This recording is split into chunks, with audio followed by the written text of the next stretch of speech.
السلام علیکم ورحمۃ اللہ وبرکاتہ والحمد للہ رب العالمین اللہم صلی علی محمد وعلی آل محمد۔ تفسیر و تفہیم القرآن کی کلاس نمبر 3 کے ساتھ آج ہم آپ کے ساتھ حاضر ہیں، اور آج کی کلاس کے اندر ہم سورہ فاتحہ کو شروع کرنے جا رہے ہیں، اور اس کے اندر 2 پارٹس آج ہم کوشش کریں گے کور کریں۔ نمبر 1 جس میں ہم سورہ فاتحہ کا تعارف، اس کا نام، اس سے متعلق روایات اور اس کا سمجھ لیجئے اس کی فضیلت وغیرہ بات کریں گے اس کے اوپر، یا اس کی تفہیم دیکھیں گے۔ پلس دوسرے لیول کے اوپر ہم اس کی جو پہلی آیت ہے، یعنی بسم اللہ الرحمن الرحیم، اس کے اوپر جائیں گے، ٹھیک ہے؟ تو آئیے سورہ فاتحہ کے تعارف سے، اس کی فضیلت سے، یا اس کے بارے میں جو روایات ہیں اس سے ہم آج کی نشست کا آغاز کرتے ہیں۔ سورہ فاتحہ کا اگر ہم نام دیکھیں یا پھر اس کا پلیسمنٹ دیکھیں قرآن پاک کے اندر، تو جیسے ہی ہم قرآن پاک کھولتے ہیں تو سب سے پہلی جو سورہ یا پھر سب سے پہلے جو آیات کا ٹکڑا ہمیں ملتا ہے وہ سورہ فاتحہ کا ملتا ہے، اور اسی نسبت سے کیونکہ یہ قرآن پاک کی اوپننگ ہے، یعنی اس کو ہم جیسے ہی اوپن کرتے ہیں تو اسی کو اوپننگ کی وجہ سے اس کو فاتحہ کا نام دیا جاتا ہے۔ جیسے مثال کے طور پہ ہم مسجد کے دروازے پہ جاتے ہیں تو ہم کہتے ہیں اللہم افتح لی ابواب رحمتک، ٹھیک ہے؟ بسم اللہ والصلاۃ والسلام، اللہم افتح لی ابواب رحمتک۔ تو جب ہم یہ پڑھتے ہیں اوپننگ، وہاں پہ بھی ہم دروازہ اوپن یا پھر ہم انٹری کے اوپر فاتحہ کی بات کرتے ہیں، تو اسی نسبت سمجھ لیجئے قرآن پاک کی اوپننگ سورہ کو سورہ فاتحہ کا نام دیا گیا ہے۔ یا پھر اس کو ہم اور بھی اس کے کچھ نام مفسرین نے یا پھر ہمارے علماء نے لکھے ہیں یا بیان کیے ہیں، ان ناموں کی بھی طرف اگر ہم جائیں تو ایک تو اوپننگ ہو گیا یا پھر سورہ فاتحہ ہو گیا، یعنی پہلی سورہ یا سب سے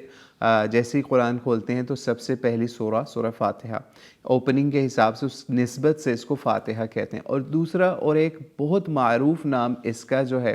سمجھ لیجئے وہ ام القرآن ہے، یعنی احادیث کے اندر بھی ہمیں اس کا ملتا ہے، یا پھر علماء نے بھی اس کو ایک نام ام القرآن کا بھی دیا ہے، یا پھر سمجھ لیجئے جس طرح ایک لشکر ہوتا ہے اس کا سمجھ لیجئے ایک امیر ہوتا ہے، تو اس لحاظ سے بھی، یا رأس القرآن بھی اس کو کہا جاتا ہے، تو اس نسبت سے بھی اس کو سمجھ لیجئے ام القرآن، یا ایسی سورہ جو سمجھ لیجئے قرآن کی بیس ہوتی ہے، ٹھیک ہے، اساس ہوتی ہے، اس نسبت سے اس کو ام القرآن بھی کہا جاتا ہے۔ پھر اسی طریقے سے ایک اور نام اس کا ہے سبع مثانی، یعنی سبع مثانی جو ہے سمجھ لیجئے یہ اس کو ان 7 آیات چونکہ اس کے اندر مشتمل ہیں، بسم اللہ سے لے کے آخری آیت ضالین تک، تو اس نسبت سے اس کو سبع مثانی بھی کہا جاتا ہے، یا ان کو آیتوں کو دہرایا بھی جاتا ہے قرآن پاک میں کو پڑھنے سے پہلے، نمازوں کے اندر سب سے پہلے، تو اس نسبت سے بھی ان 7 آیات کا سمجھ لیجئے ورد یا پھر اس کی مشق یا اس کا اتنا تسلسل ہوتا ہے یا ریپیٹیشن ہوتی ہے، اس نسبت سے بھی اس کو سبع مثانی بھی کہا جاتا ہے۔ جبکہ قرآن پاک کے اندر بھی ہم دیکھیں تو بہت سے مفسرین نے، اگر ہم دیکھیں سورہ حجر کی سمجھ لیجیے آیت نمبر 87 کے اندر بھی جو آیت آتی ہے اس کے اندر بھی سبع مثانی کا ذکر ہے، جو بعد اعوذ باللہ من الشیطان الرجیم بسم اللہ الرحمن الرحیم وَلَقَدْ آتَيْنَاكَ سَبْعًا مِّنَ الْمَثَانِ وَالْقُرْآنَ الْعَظِيمِ، ٹھیک ہے؟ تو جب ہم یہ پڑھتے ہیں آیت جس کا مطلب ہے اور یقیناً ہم نے آپ کو عطا فرمائی ہے بار بار دہرائی جانے والی 7 آیات، والقرآن العظیم، یعنی عظمت والا قرآن بھی اس کے ساتھ، تو اس سے ہمیں یہ چیز پتہ چلتی ہے کہ اللہ تعالیٰ نے انہی 7 آیات کا ذکر کیا جو کہ سورہ فاتحہ کے اندر ابھی ہم پڑھنے جا رہے ہیں آگے چل کے۔ تو لیکن بہرحال کچھ مفسرین کا اختلاف بھی ہے کہ یہ وہ 7 آیات کا ذکر یا سبع مثانی، اور یا مثانی یا سبع کچھ اور چیزوں کے بھی کہتے ہیں، لیکن وہ مفسرین کا اختلاف ہے اس کے اندر۔ لیکن بہرحال اگر ہم اوورال دیکھیں تو مفسرین نے اسی کو سبع مثانی بھی کہا، سورہ فاتحہ کو۔ اسی طریقے سے اس کا ایک نام سورہ کافیہ بھی کہا جاتا ہے، یعنی کافیہ یا کفایت کرنے والی، یا وہ سورہ جو کہ جس کی بیس کے اوپر قرآن پاک کے مضامین سارے آتے ہیں۔ جیسے آپ قرآن یہ اس کو پڑھیں گے نا، ابھی اگر ہم اس کی تفصیل میں جائیں گے تو اس میں وقت کافی لگ جائے گا، اور ہماری کوشش ہے کہ 20 منٹس کے اندر اندر کلاس کو سمیٹا جائے۔ تو اس میں اگر ہم دیکھیں تو اللہ تعالیٰ کی طرف سے جنت کا ذکر، جہنم کا ذکر، نیک لوگوں کا ذکر، بد لوگوں کا ذکر، اور اس کے علاوہ اللہ کے رستے پہ چلنے کا ذکر، اللہ سے مدد مانگنے کا ذکر۔ تو یہ سب چیزیں سمجھ لیجیے انہی ٹاپکس پہ تو قرآن پاک کے اندر بات ہو رہی ہے کہ اللہ سے مدد کیسے مانگنی ہے، اللہ کی نماز کا، اللہ کے جنت کا، جہنم کا، نیک لوگوں کا، انبیاء کا، شہداء کا، صالحین کا، وہی تو تذکرہ ہے قرآن پاک کے اندر۔ یعنی یہ سمجھ لیجئے پہلے اللہ تعالیٰ نے ہمیں سکھا دیا کہ سورہ فاتحہ کے اندر آپ نے مجھ سے دعا مانگنی ہے، تو اس کا ایک نام جو ہے وہ سمجھ لیجئے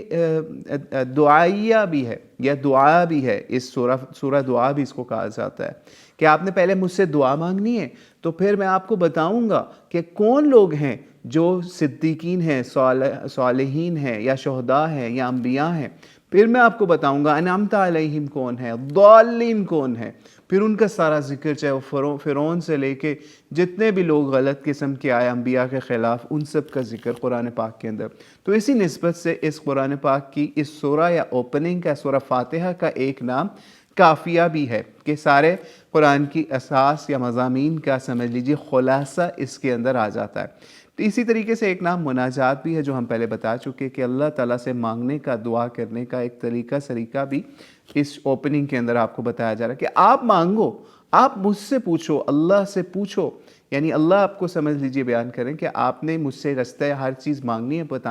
مانگنا ہے، پھر میں آپ کو قرآن پاک کے اندر باقی چیزیں بتا دوں گا کہ کس کے رستے پہ آپ نے چلنا ہے، انبیاء کے رستے پہ چلنا ہے، اطیعوا اللہ کیسے کرنی ہے، اطیعوا الرسول کیسے کرنی ہے، اور وَلَا تُبْطِلُوا أَعْمَالَكُمْ اپنے اعمال کو برباد ہونے سے کیسے آپ نے بچانا ہے۔ تو اس وجہ سے اس نسبت سے بھی اس کو سمجھ لیجیے سورہ کافیہ بھی اس کا ایک نام آ گیا۔ پھر ایک اور نام اس کا آتا ہے جو کہ سورۃ الرقیہ بھی آتا ہے، یا دم والی سورہ بھی کہا جاتا ہے، یا شفا والی سورہ بھی، اس کو شافیہ بھی کہا جاتا ہے۔ یعنی وہ سورہ جس کے ذریعے سے، یا وہ سورت یا وہ آیات جس کے ذریعے سے آپ دم بھی کر سکتے ہیں، یا پھر اپنے سمجھ لیجیے روحانی یا جسمانی علاج اگر ایشوز آ جائیں آپ کو، اس کا بھی شفا اللہ تعالیٰ نے سورہ فاتحہ کے اندر رکھی ہے۔ تو یہ بھی اس وجہ سے بھی اس کا ایک نام یہ بھی آتا ہے۔ بلکہ نبی علیہ السلام کے دور کے اندر ایک واقعہ بھی ایسا پیش آیا کہ صحابہ کو بھی یہ بات نبی علیہ السلام کی طرف سے نہیں بتائی گئی تھی کہ اس کا ایک نام سورہ شافیہ بھی ہے، یا رقیہ بھی ہے، یا دم والی سورہ بھی ہے۔ لیکن ہوا یہ کہ صحابہ ایک مہم کے اوپر یا ایک ٹریول کے اوپر گئے ہوئے تھے، اور رستے کے اندر ایک ٹرائب جس میں ٹھہرنے کے اوپر یا قبیلے میں ٹھہرنے کے اوپر ان کے ساتھ پرابلم آیا کہ ان لوگوں نے سمجھ لیجیے ان کو کوئی اچھے طریقے سے ٹریٹ نہ کیا صحابہ کی جماعت کو۔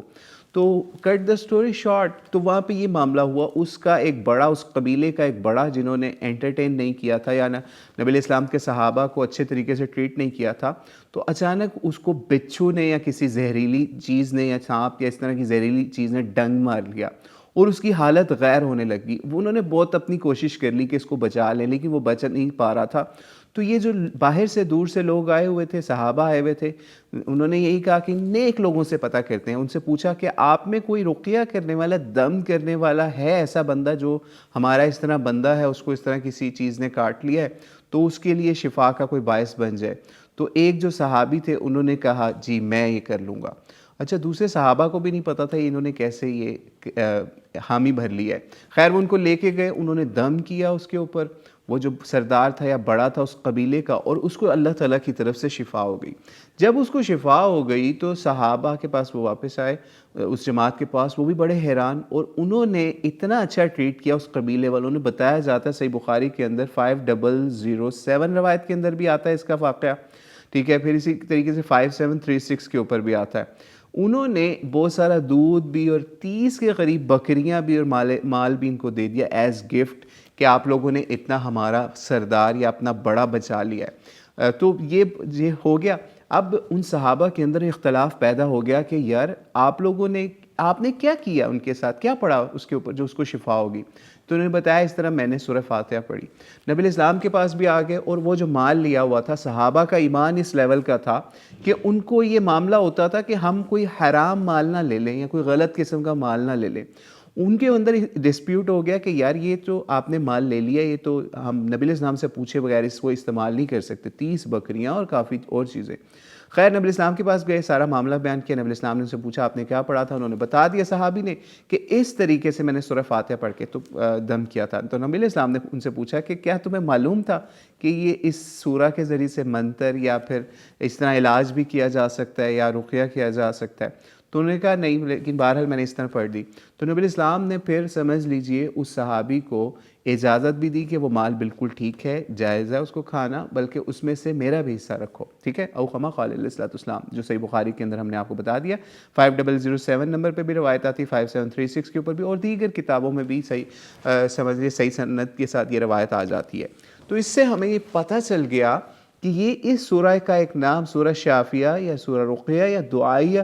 کے علاوہ آپ کے علاج کے لیے بھی بہت زبردست سورہ ہے. تو اس لیے کسی کو کوئی معاملہ ہو وہ اس سے پڑھ لے، اور اس سے بہت سارے مسائل بعد میں علماء نے نکالے کہ اگر کوئی قرآن پاک کے حوالے سے کسی کا علاج کر کے روحانی طور پہ یا جسمانی طور پہ، اور اس پہ کوئی اجرت وہ اس کو گفٹ کے طور پہ دے دیتے ہیں، تو وہ مال لینا بھی جائز ہوگا، ٹھیک ہے. تو اس لیے یہ بھی اس کا ایک نام ہو گیا. تو یہ ہم نے کچھ سورہ فاتحہ کے آپ کے سامنے کچھ نام رکھ دیے یا بتا دیے جو اللہ تعالیٰ کی طرف سے علماء کے ذریعے سے یا نبی علیہ السلام کے ذریعے سے ہم تک پہنچ گئے. اس کے نام بھی یا مفسرین نے بھی ان کو بیان کیا. اور یہ سورہ فاتحہ جو ہے نا، اس کی فضیلت کے اندر ایک اور بہت اہم چیز ہے، وہ یہ کہ نماز اس کے بغیر نہیں ہوتی. یعنی قرآن پاک میں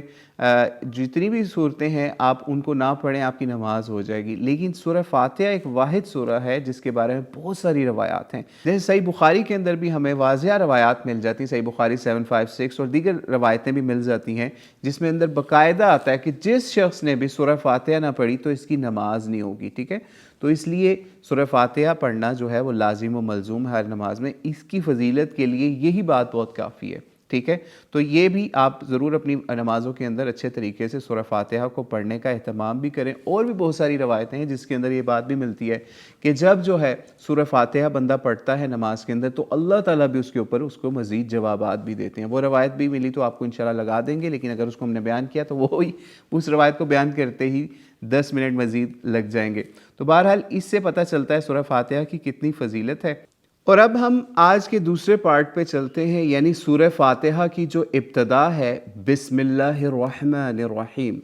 بسم اللہ الرحمن الرحیم کا مطلب یا معنی یہ ہے، جو ترجمہ ہے جو ہمارے اکثر مترجمین کرتے ہیں، کہ شروع اللہ کے نام سے جو بڑا مہربان اور نہایت رحم کرنے والا ہے.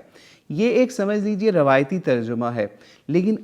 اس پہ کچھ لوگ اعتراض بھی کرتے ہیں کہ بھائی اس میں شروع والا لفظ کس عربی کے لفظ سے آپ نے نکال لیا ہے، یا ابتدا والا لفظ کہاں سے نکال دیا. تو اس کے بہت سے ترجمے جو ہے وہ علماء نے کیے بھی ہیں سمجھانے کے لیے، اور اس کے لیے ہم اس کو سمجھنے کے لیے سمجھانے کے لیے اور تراجم کی طرف بھی جائیں گے. جیسے سمجھ لیجئے اس وقت ہمارے پاس ایک کتاب ہے جس کا نام ہے تفسیر الآیات. یہ کتاب یا تفسیر لکھی ہے، شارٹ تفسیر ہے قرآن پاک کی، تفسیر الآیات، جو کہ مولانا اسحاق رحمۃ اللہ علیہ کی وفات کے بعد ان کے سمجھ لیجیے ایک شاگرد مولانا عبد الرحمن صاحب نے مرتب کی، جو کہ تقابل ادیان کے بہت زیادہ سمجھ لیجیے ماسٹر سمجھے جاتے ہیں. انہوں نے اس کو ترتیب دیا، اور اس کے اندر بھی انہوں نے مولانا اسحاق کے جو بھی معاملات تھے اس کے حساب سے تفسیر قرآن پاک کی. جیسے یہ سمجھ لیجیے مفتی اسحاق اس کے اوپر بھی لکھا ہوا ہے، مفتی اسحاق رحمۃ اللہ علیہ از افادات کے ساتھ، ٹھیک ہے. تو یہ بھی ایک شاگرد کا خاصہ ہوتا ہے کہ وہ اپنے استاد کا نام اپنے سے اوپر رکھتا ہے. تو انہوں نے بھی یہی کام کیا اس تفسیر کے اندر کہ اپنے نام سے اوپر نہ ان کا لکھا نام، ٹھیک ہے.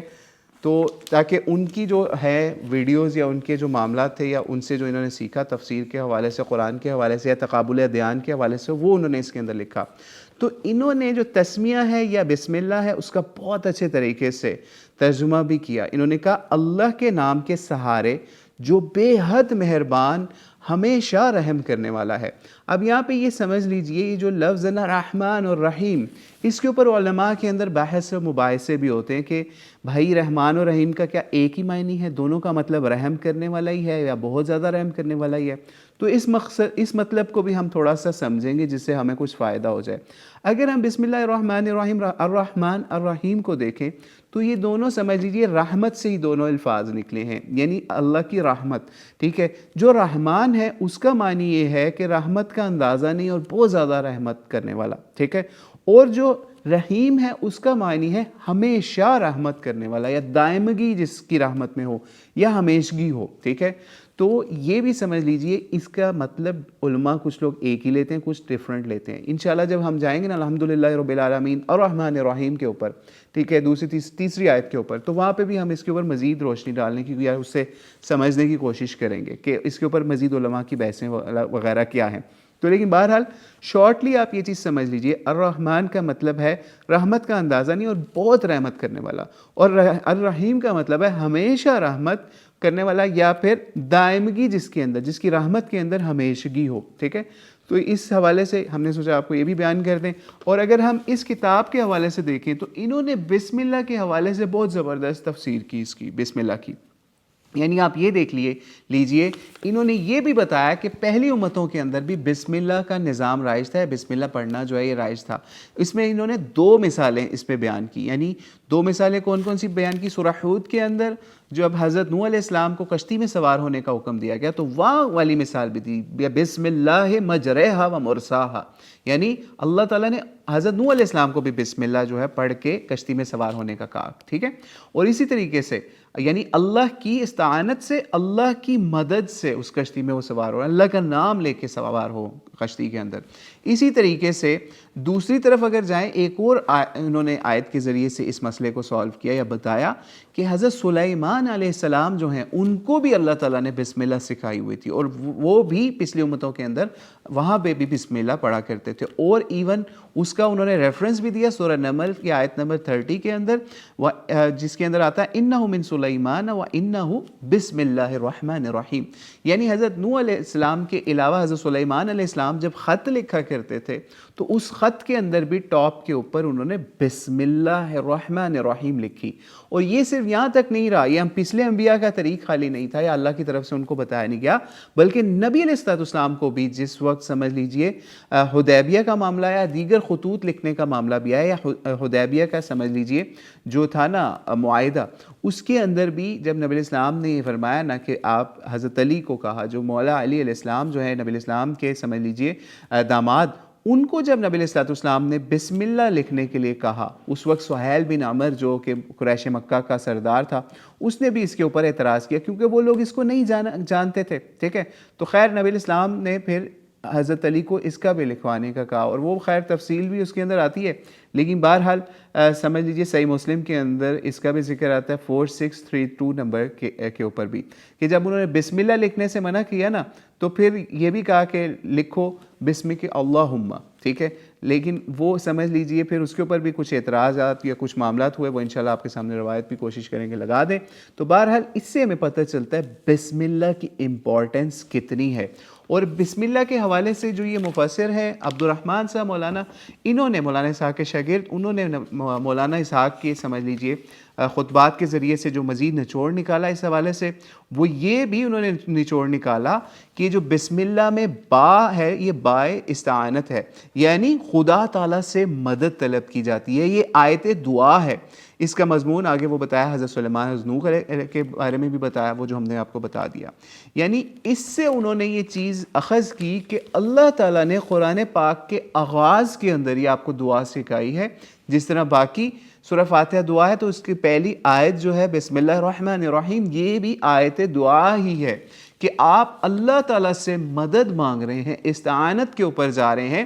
کہ الہ صرف اللہ ہے اور آپ ہی رحمت اور رحم والے ہیں، اور آپ سے ہی میں مانگ رہا ہوں کہ آپ میری اس میں مدد کریں کہ میں آگے مزید قرآن پاک کو سمجھ سکوں، سیکھ سکوں. ٹھیک ہے، تو اس میں ایک اور چیز بتائی انہوں نے جو ہم